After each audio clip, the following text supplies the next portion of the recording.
Hello everyone. कभी आपने ये नोटिस किया है कि दो बच्चे सेम एज के होते हुए भी बिल्कुल अलग बिहेव करते हैं? एक बच्चा जल्दी समझ जाता है, दूसरा सेम बात बार बार पूछता है। कोई इमोशनली मैच्योर होता है, कोई छोटी सी बात पे अपसेट हो जाता है। तो सवाल ये उठता है, क्या कोई बच्चा कमजोर होता है? नहीं, इसका जवाब साइकोलॉजी के एक बहुत इंपॉर्टेंट टॉपिक में छुपा है, प्रिंसिपल्स ऑफ डेवलपमेंट। और DSSSB PRT एग्जाम में इसी टॉपिक से डायरेक्ट और रिपीटेड क्वेश्चंस आते हैं। अगर आप DSSSB PRT के लिए साइकोलॉजी को सिंपल लैंग्वेज में कॉन्सेप्ट क्लैरिटी के साथ समझना चाहते हो, तो welcome to child mind PRT। यहां हम सिर्फ रट्टा नहीं लगाते, हम साइकोलॉजी को समझते हैं। सबसे पहले ये समझना जरूरी है कि प्रिंसिपल्स ऑफ डेवलपमेंट का मतलब क्या होता है। प्रिंसिपल्स का मतलब होता है कुछ बेसिक रूल्स जिनके अकॉर्डिंग चाइल्ड का डेवलपमेंट होता है। ये रूल्स हर बच्चे पर अप्लाई होते हैं, चाहे बच्चा शहर का हो या गांव का। डिफरेंस सिर्फ एक चीज का होता है, पेस यानी स्पीड, और इसीलिए कंपैरिजन गलत होता है। डेवलपमेंट इज कंटिन्यूअस पहला और सबसे इंपॉर्टेंट प्रिंसिपल है। Development is a continuous process. इसका मतलब यह है कि डेवलपमेंट कभी रुकती नहीं। डेवलपमेंट सिर्फ बचपन तक लिमिटेड नहीं होती। सोचने की एबिलिटी, लैंग्वेज स्किल्स, इमोशंस और बिहेवियर, ये सब पूरी लाइफ डेवलप होते रहते हैं। इसलिए एग्जाम में स्टेटमेंट आती है, development continues through out life. यानी डेवलपमेंट चाइल्डहुड से लेकर एडल्टहुड तक चलती रहती है। Development follows a sequence. दूसरा प्रिंसिपल है, डेवलपमेंट फॉलोज अ सीक्वेंस। इसका मतलब डेवलपमेंट हमेशा एक फिक्स्ड ऑर्डर फॉलो करता है। ऑर्डर चेंज नहीं होता। एग्जाम्पल समझिए, क्या कोई बच्चा सीधा रन करना स्टार्ट करता है?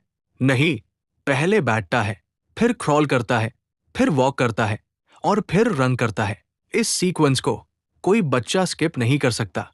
एग्जाम लाइन याद रखिए, डेवलपमेंट प्रोसीड्स इन अ सिक्वेंशियल मैनर। Individual differences. तीसरा प्रिंसिपल है इंडिविजुअल डिफरेंसेस। इसका मतलब यह है कि हर बच्चा यूनिक होता है। सब बच्चे सेम स्पीड से डेवलप नहीं करते। कोई बच्चा जल्दी बोलना सीखता है, कोई थोड़ा लेट। कोई मैथ्स में स्ट्रांग होता है, कोई लैंग्वेज में। ये डिफरेंसेस नॉर्मल होते हैं, प्रॉब्लम नहीं। Exam line, individual differences exist in development. From general to specific, cephalocaudal proximodistal. अब आता है सबसे इंपॉर्टेंट और थोड़ा conceptual principle, development proceeds from general to specific. इस प्रिंसिपल को हम टू इंपॉर्टेंट टर्म्स से समझते हैं। सेफेलोकॉर्डल डेवलपमेंट। सेफेलोकॉर्डल का मतलब होता है हेड से टो की तरफ। डेवलपमेंट सबसे पहले हेड एरिया से स्टार्ट होती है, फिर धीरे धीरे नीचे की तरफ जाती है। एग्जाम्पल, बच्चा सबसे पहले अपनी नेक कंट्रोल करता है, फिर शोल्डर्स, फिर टोर्सो और लास्ट में लेग्स। इसलिए बच्चा पहले हेड संभलता है, फिर बैठता है, फिर खड़ा होता है। Exam tip, head trunk legs cephalocaudal. Proximodistal development. Proximodistal का मतलब होता है सेंटर से आउटर पार्ट्स की तरफ। इसका मतलब डेवलपमेंट पहले बॉडी के सेंटर में होती है, फिर हाथों और फिंगर्स तक जाती है। एग्जाम्पल, बच्चा पहले हाथ हिलाता है लेकिन कंट्रोल नहीं होता। बाद में वो चीज पकड़ना, पेंसिल पकड़ना, लिखना सीखता है। Exam tip, shoulder arm fingers proximodistal. Classroom में टीचर अक्सर ये गलती कर देते हैं कि सब बच्चों से सेम एक्सपेक्टेशन रखते हैं, लेकिन साइकोलॉजी कहता है हर बच्चा अलग पेस से डेवलप करता है। कंपैरिजन करना डेवलपमेंट को स्लो कर देता है, टीचर और पेरेंट दोनों के लिए। ये प्रिंसिपल्स समझना बहुत जरूरी है। MCQ 1, development throughout life refers to continuous development.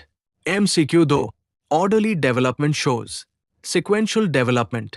MCQ 3, different pace among children shows individual differences.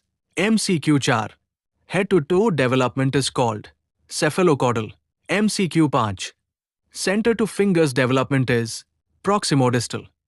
तो आज हमने सीखा डेवलपमेंट कंटिन्यूअस होती है, डेवलपमेंट सीक्वेंस फॉलो करती है, इंडिविजुअल डिफरेंसेस होते हैं। डेवलपमेंट जनरल से स्पेसिफिक होती है। सेफेलोकॉर्डल और प्रॉक्सिमोडिस्टल कॉन्सेप्ट्स। अगर ये क्लियर है तो DSSSB एग्जाम में इस टॉपिक से मार्क्स पक्के हैं। इवनिंग वीडियो में मैं इसी टॉपिक का पेरेंटिंग इम्पैक्ट एक्सप्लेन करूंगा। प्लीज लाइक, शेयर और subscribe child mind PRT। Thanks for watching.